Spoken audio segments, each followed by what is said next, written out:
O agente extintor portátil que você encontra na parede, a diferença de um para com o outro, as duas únicas diferenças, é um que tem uma mobilidade muito mais fácil, que você faz a carreta, você empurra a carreta, porque tem rodinhas que sobre rodas, dentro do ambiente, tá certo? E leva uma carga incêndio maior. Ou seja, as carretas levam um equivalente a 3, 4, 5, às vezes, conteúdos de um simples extintor móvel que está fixado, portátil, que está fixado na parede. Então a única diferença é essa. O resto é a mesma coisa. Você vai ter que parar próximo ao incêndio, tem uma mangueirinha para você lançar, essa mangueira vai lhe dar uma mobilidade de distância. Aqui atrás você abre, quando é de pó, vai ter uma cápsula de injeção de nitrogênio ou de qualquer outro gás que vai dar uma impulsão, a força dentro do cilindro, para que você lá na frente abra o gatilho, e o gatilho, quando você pressionar na mangueira, aí você vai direcionar, certo? Não precisa você estar com o extintor ao lado. O extintor vai ficar lá atrás e a mangueira é que vai lhe direcionar. A única diferença vai ser essa, o resto do procedimento é o mesmo. Você vai lançar o agente extintor quando o pó ou CO2 sobre a área queimando, ou quando água, espuma ou água, você vai jogar na base das chamas, que é exatamente o material efetivamente em queima. Não há grande diferença entre o agente extintor portátil, né, o extintor em si, o aparelho extintor portátil, e sobre carretas.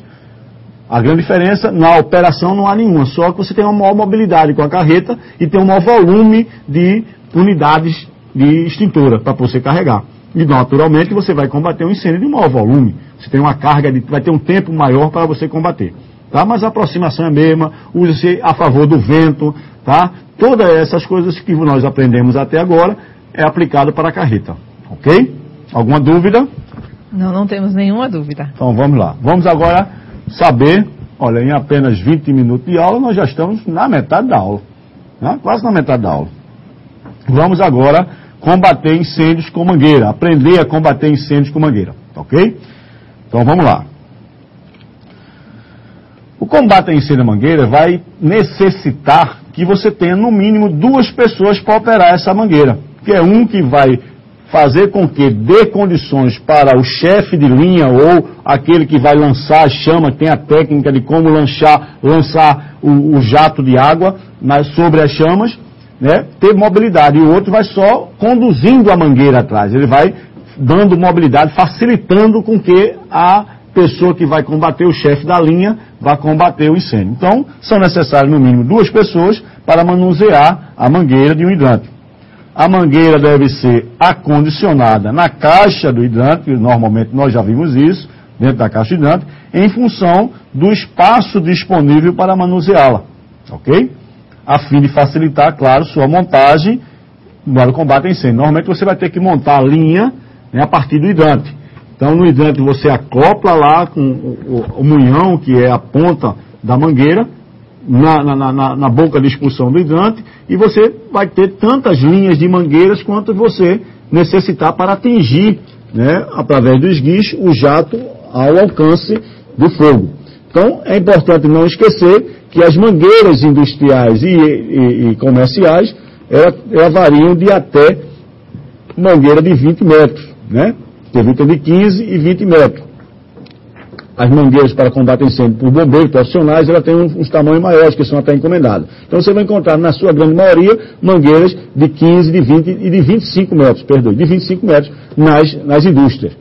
Então você pode, a distância do hidrante para chegar a um local que eu tenha que combater o incêndio é de 30 metros.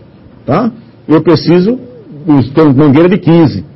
Coloca 2 mangueiras de 15. Uma acoplada à outra, e você chega lá, mais o jato, que é um alcance normalmente de 10 metros, você vai ter 40 metros para trabalhar. 30 para mobilidade e 10 para você lançar a água por neblina ou por jato sólido, e se for jato sólido é na base, neblina é sobre as chamas. Tá bom? Dificuldades? Dúvidas? Nenhuma. Excelente. A turma da tarde está maravilhosa. Vamos em frente. Regras para utilização de mangueiras de incêndio. Primeiro, verifique se a pressão na linha, se a pressão na mangueira é compatível com a pressão de trabalho na mangueira. Isso é uma coisa que tem que ser verificada pelo técnico de segurança sempre. A inspeção de mangueiras é muito importante, para não deixar a água acumular na mangueira, para não deixar a mangueira ser guardada, aduchada ou enrolada, que a gente vai ver mais à frente, enrolada em espiral, com água dentro que termina causando fungos. E esses fungos agridem exatamente o emborrachamento ou a toda a composição da fibra que forma a mangueira. Consequentemente, você vai quebrar a resistência.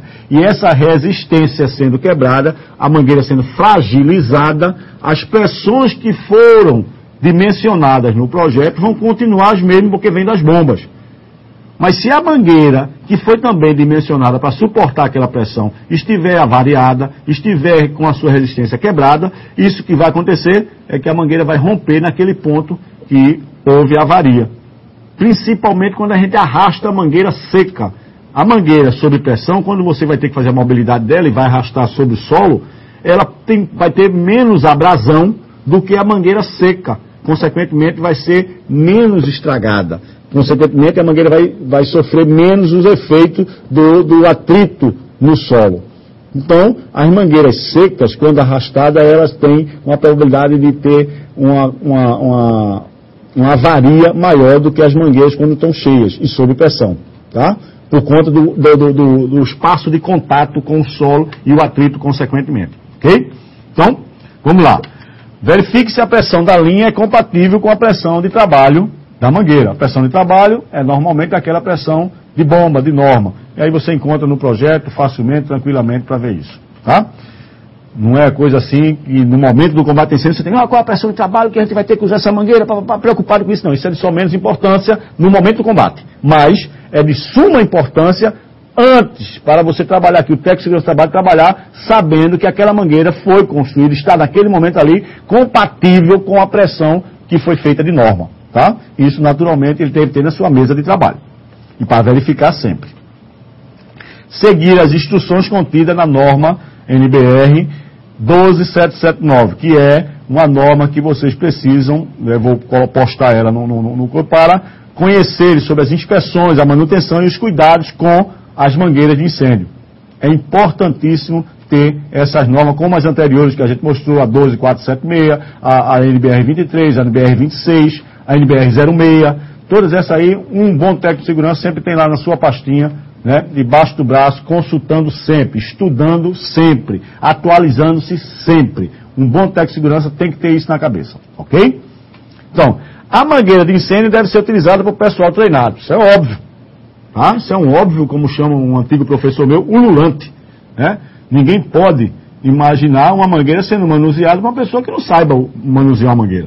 Então precisa ter um treinamento. Então aquela brigada de emergência que foi vista na aula passada, aquela construção de brigada, é preciso estar treinada não só para combater incêndio com agentes extintores portáteis, como utilizar os meios de combate a incêndio mais fixos, como é o caso do sistema de hidrantes. Tá? E na mangueira é muito importante saber utilizá-la. Não arrastar a mangueira sem pressão. É isso que eu falava a vocês nesse instante. Isso causa furos no vínculo, ou seja, o atrito causa quebra da resistência, causa danos à mangueira. Ok? Nunca armazenar sobre a ação direta de raios solares ou vapores de produtos agressivos, principalmente os corrosivos. Vapores de cloro, vapores de amônia, tá? Que são vapores corrosivos e agridem a malha que tem do tecido que envolve a malha interna, que é a emborrachada das mangueiras. E isso quebra a resistência da mangueira e isso vai danificando a mangueira. Então, nunca armazenar sob o efeito do sol.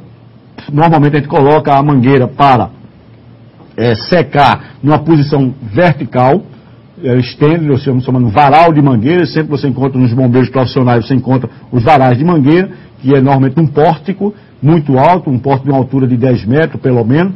Você bota ela lá enganchada e começa, pela gravidade, a água que está dentro, que foi utilizada, ser escoada e secar. Na sombra.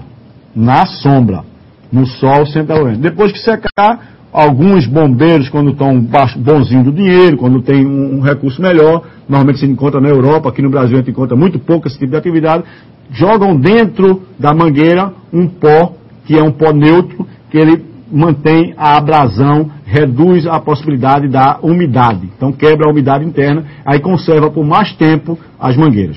Tá?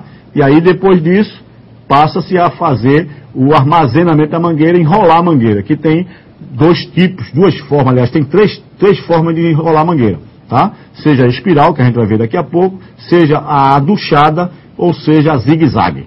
Zigue-zague é uma posição que ele vai e volta, normalmente se faz em caminhões de combate a incêndio, em usinas petrolíferas, em refinarias, etc. Que já vai saindo do caminhão, já enrolada, a mangueira já sai pronta, o caminhão acopla e já sai arrastando. Tá?